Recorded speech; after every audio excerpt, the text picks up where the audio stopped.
Hey friends, Dr. Emily Chan, naturopathic doctor here from Modern Integrated Medicine, and today we're going to talk about allergies and what things you may be missing when looking at addressing your allergies. So besides going down the normal train of thought of antihistamines or even some natural herbs or products that have some antihistamine activity, there may be some other things that are a root cause or at bay going on here. We'll talk about 5 things that may be something you want to look at. The first one is a post-viral infection or any type of infection.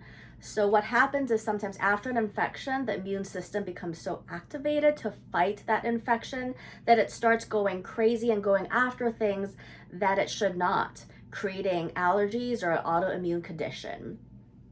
There was a study published in the Journal of Viruses in 2023 that showed that there was link between patients who developed chronic hives after a COVID infection. The second to look at is your gut health. The gut is the bedrock of your immune system. Your gut is about 70% of the immune system. Your white blood cells, what you see when you draw blood and get a white blood count, doesn't account for as much as those cells. About 70% live in your gut. Your gut is a total of 2,700 square feet, like the size of a tennis court. And the bacteria that live in your gut can communicate via messenger molecules to those immune cells that live in the wall of your gut. It can create a balanced, well-working immune system or immune system that goes haywire to attack things that it should not, starting to develop allergies. So having good flora, making sure you don't have a dysbiotic gut is really important. And I have worked with so many patients that once we work on their gut, that their allergy symptoms improve significantly. If you have a leaky or permeable gut, you are more likely to expose your body to allergens, especially food allergens. The third consideration would be your hormones.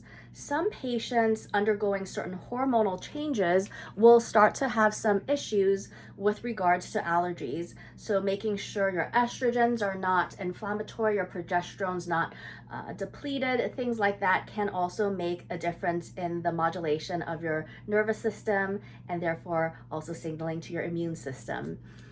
On that line, the next one we're going to talk about, which is the fourth one, is going to be stress.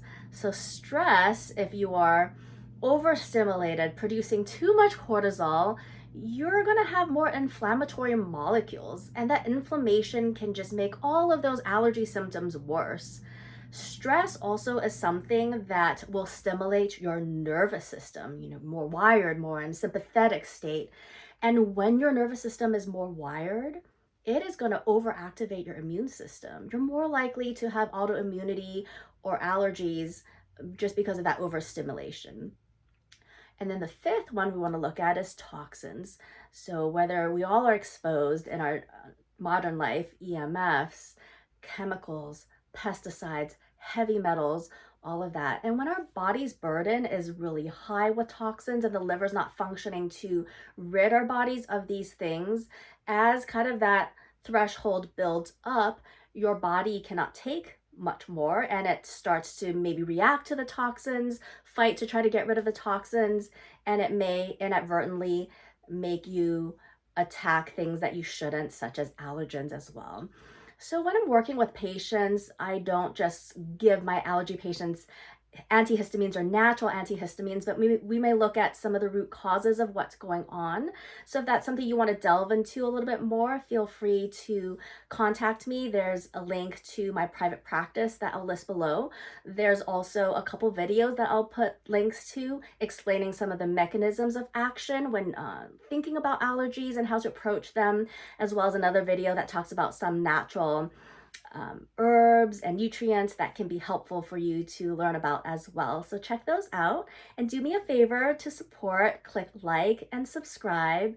Thank you so much for watching. Stay in good health. Take care.